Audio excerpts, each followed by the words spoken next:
राम नाम सब कहे ठग ठाकुर और चोर, बिनु प्रेम रीझे नहीं नटवर नंद किशोर। यानी आपके जो गुरु हैं ना, उनको रिझाने के लिए, उनसे कुछ पाने के लिए आपको उनसे प्रेम करना होगा। एक शिष्य की यात्रा अपने परम धन की प्राप्ति की तरफ तभी हो पाती है जब वह अपने गुरु से प्रेम करता है।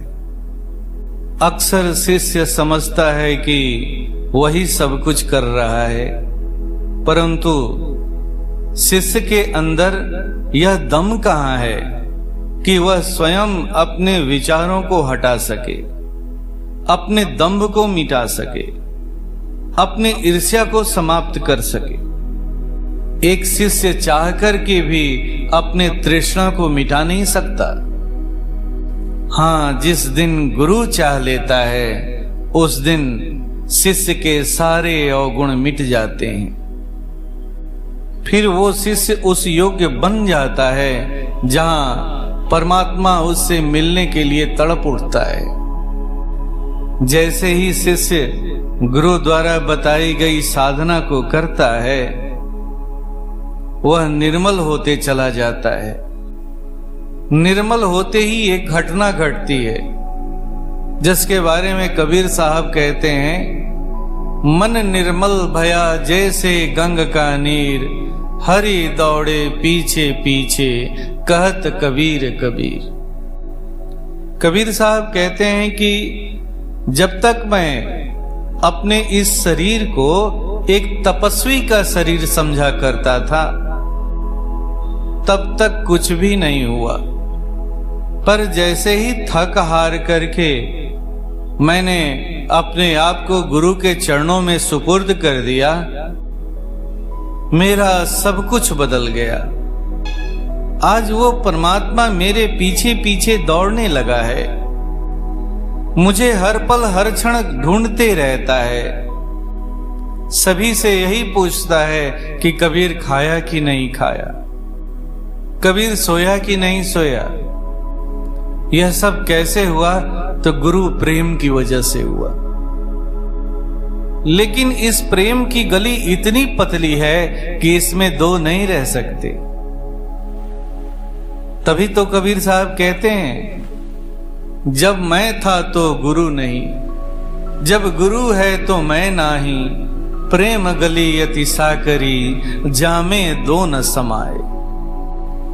जब तक अहंकार रूपी मैं मेरे अंदर में समाया हुआ था, तब तक मुझे कोई गुरु नहीं मिले, क्योंकि मैं स्वयं को ही सबसे बड़ा तपस्वी समझता था, ज्ञानी समझता था। अब जब गुरु मिल गए हैं तो मेरा मैं रूपी अहंकार मिट चुका है, नष्ट हो गया है। प्रेम की गली यह इतनी संकरी है कि इसमें मैं और मेरा गुरु दोनों एक साथ नहीं रह सकते। ये मेरे गुरु का जलवा है। यह प्रेम का जलवा कैसा है? तो मरने का जलवा है। किसके मरने का? तो हमारे मैं के मरने का। जो मरने को तैयार नहीं वह प्रेमी कैसे बन सकता है? तभी तो सहजो बाई कहती हैं, राम तजू पर गुरु न विसारूं। वह कहती हैं कि मैं उस परम तत्व को छोड़ने के लिए तैयार हूं, पर गुरु को छोड़ने के लिए तैयार नहीं हूं। फिर आगे वही कहती हैं, हरि कृपा होही तो होही, नाही होही तो नाही, पर सदगुरु कृपा बिनु सकल बुद्धि वही जाए। हरि यानी परमात्मा की कृपा अगर हो रही है तो होती रहे, और नहीं भी हो रही है तो कोई बात नहीं, क्योंकि अक्सर यह देखने को मिलता है कि हरि कृपा होने के बाद भी सकल बुद्धि यानी समस्त बुद्धि भ्रष्ट हो जाती है, भ्रष्ट हो जाती है। ऐसा वो क्यों कहती हैं? तो इसलिए कहती हैं कि परमात्मा तो कल भी था और आज भी हमारे साथ है। उसी के बल पर तो ये हमारी आंखें देख रही हैं, ये हमारा कान सुन रहा है, हृदय धड़क रहा है, हाथ पैर काम कर रहे हैं। ये सारा का सारा परमात्मा का ही तो देन है। लेकिन हम परमात्मा के इस थोड़े से स्वरूप को जान करके रह गए। इससे भी आगे परमात्मा का कुछ स्वरूप है, उसको हम नहीं जान पाए हैं। परमात्मा के साथ रह करके भी हम परमात्मा से दूर बने हुए हैं। इसे अपने बुद्धि का भ्रष्ट होना नहीं कहेंगे तो और क्या कहेंगे। वैसी बुद्धि किस काम की जहां परमात्मा रूपी सत्ता हमारे साथ निरंतर बनी हुई है, फिर भी हम उसे जान न सकें, समझ न सकें। फिर लानत है ऐसी बुद्धि पर।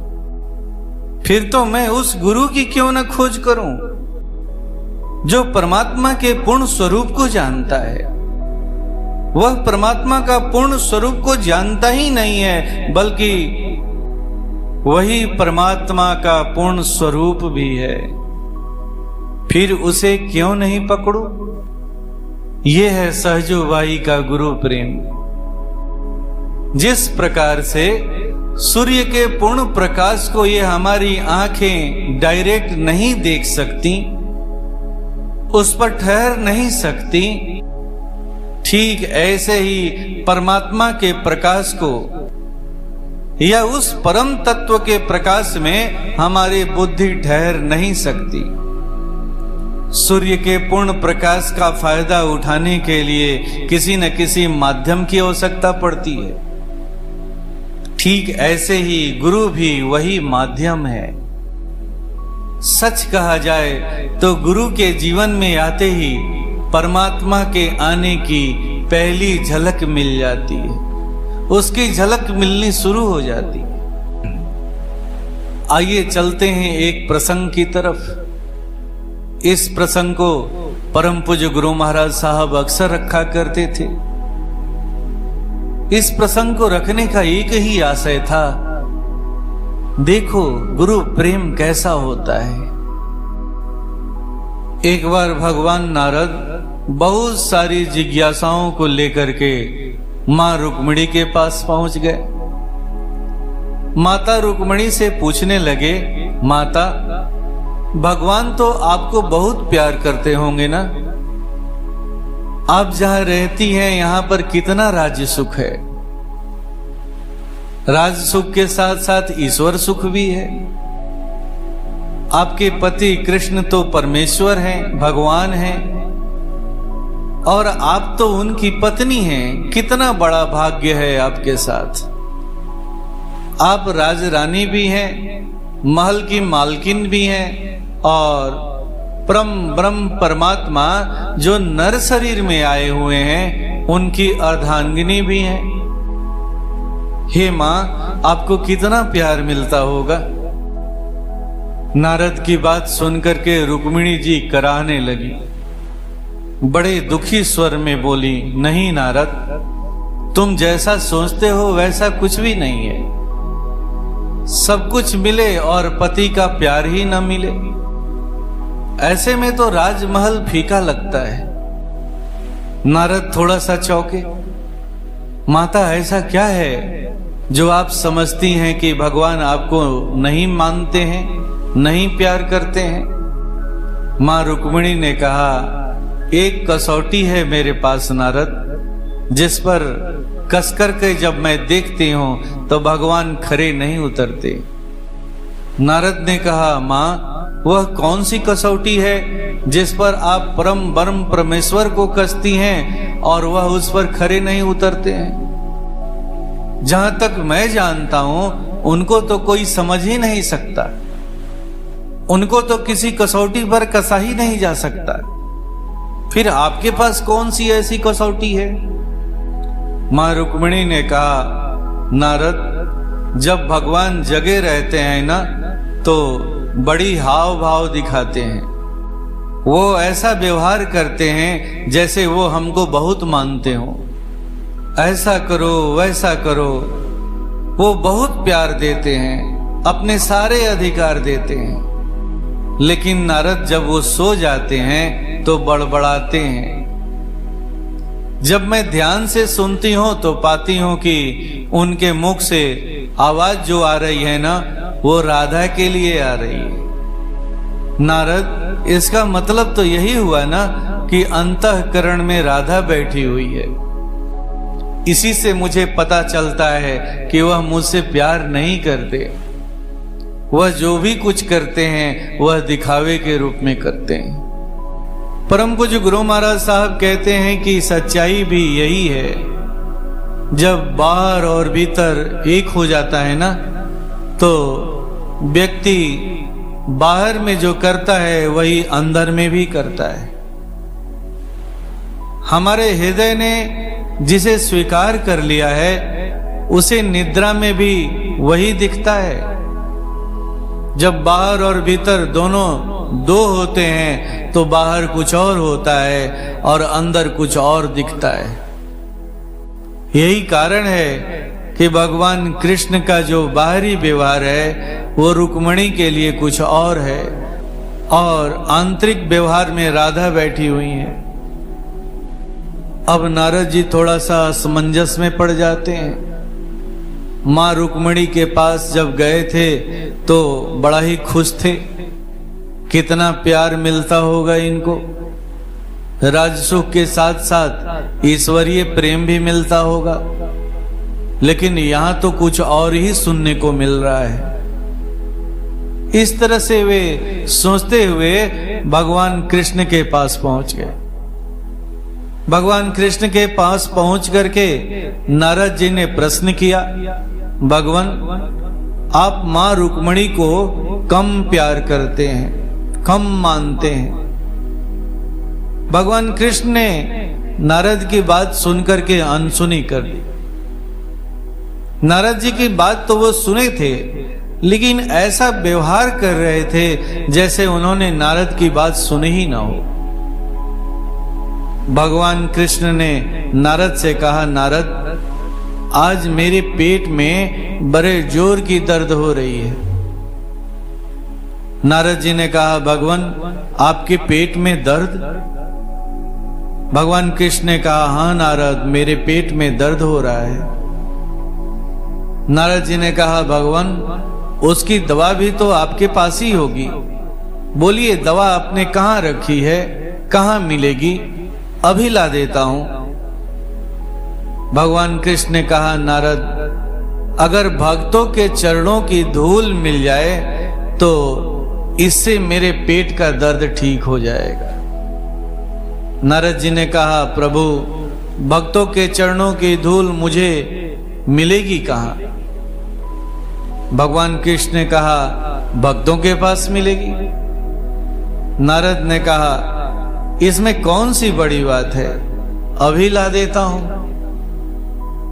इस तरह से नारद जी की जो शिकायत थी वो शिकायत ही बन करके रह गई, और वो अब चल पड़े भगवान कृष्ण के पेट के दर्द की दवा ढूंढने। नारद ने सोचा कि क्यों नहीं पहले महल में माता रुक्मिणी के पास चलते हैं। वह इतने बड़े भगवान की पत्नी है, निश्चित ही है कि वह उनकी भक्त होंगी। क्यों नहीं ये प्रस्ताव माता रुक्मिणी के पास ही पहले रखा जाए। इस तरह से भगवान नारद मां रुक्मिणी के पास चले गए। नारद ने रुक्मिणी जी से कहा, माता, भगवान के पेट में बड़े जोर की दर्द हो रही है, थोड़ा सा आप अपने चरणों की धूल दे देती। माता रुक्मिणी ने कहा, नारद, क्या तुम पागल हो गए हो? वह मेरे पति हैं, उनको अगर अपने चरणों की धूल दे दूंगी तो मेरा क्या होगा? कौन से लोक में मुझे जगह मिलेगा? क्या तुम मुझे नरक भेजना चाहते हो?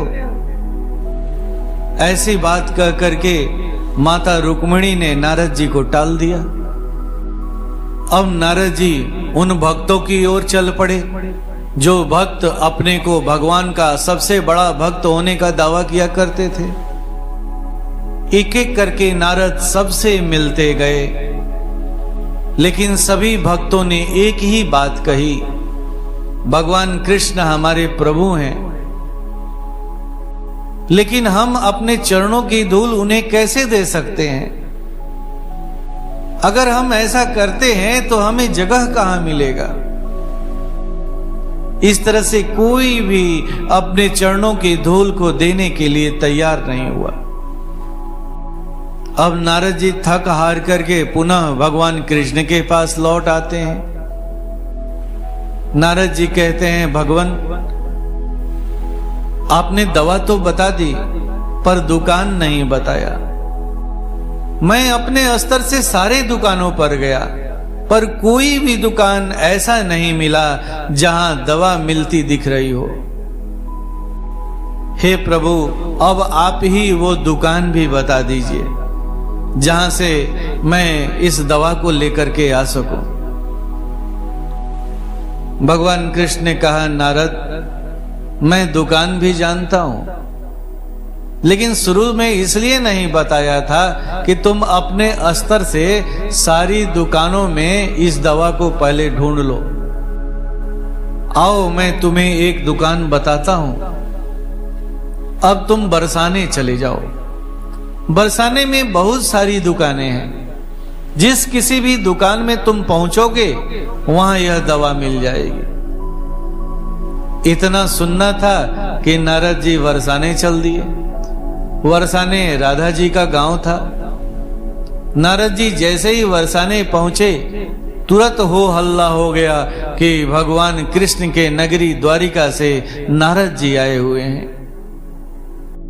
इतना सुनना था कि गोपियां दौड़ पड़ी नारद जी के पास। उन्होंने नारद जी को चारों तरफ से घेर लिया, उलाहना देने लगी, हमारे प्रभु कहां हैं?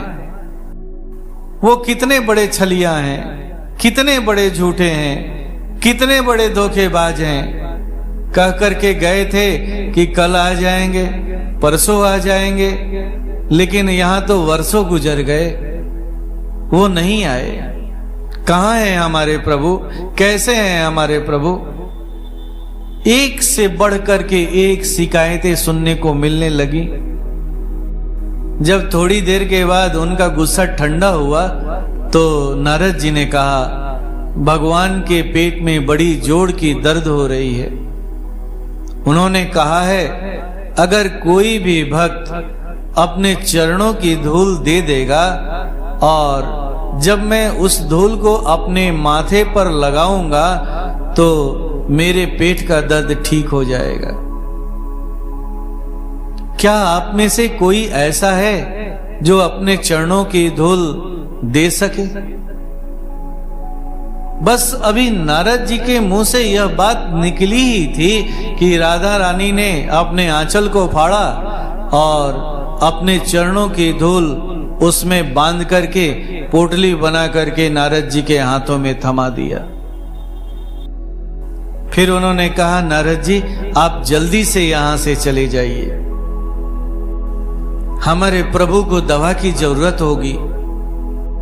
अब नारद जी को ऐसा लग रहा था मानो राधा रानी का हृदय फट रहा हो। भगवान के कष्ट की बात सुनकर कि वो कितनी बेचैन है। अभी तो अन्य लोग सोच ही रहे थे कि उन्होंने झट से अपने चरणों की धूल की पोटली बना करके दे दी। इस तरह से सोचते हुए नारद जी पोटली को लेकर के भगवान के पास चल दिए। भगवान के पास पहुंच करके पोटली को भगवान के हाथों में थमा देते हैं। इधर भगवान भी जल्दी से पोटली को खोलते हैं और धूल को अपने पहले माथे पर लगाते हैं, फिर अपने पेट के ऊपर लगाते हैं। भगवान बोलते हैं, नारद अब मैं ठीक हो गया हूं। बोलो, तुमने मुझसे क्या पूछा था? मैं उस समय ठीक ठाक नहीं सुन पा रहा था। अब बताओ तुम क्या प्रश्न लेकर के मेरे पास आए थे? नारद जी ने कहा, प्रभु आप मां रुक्मणी को प्यार नहीं करते हैं। वह आपके इतना करीब रहती हैं, इतनी सेवा करती हैं, फिर भी आप उनसे प्यार नहीं करते।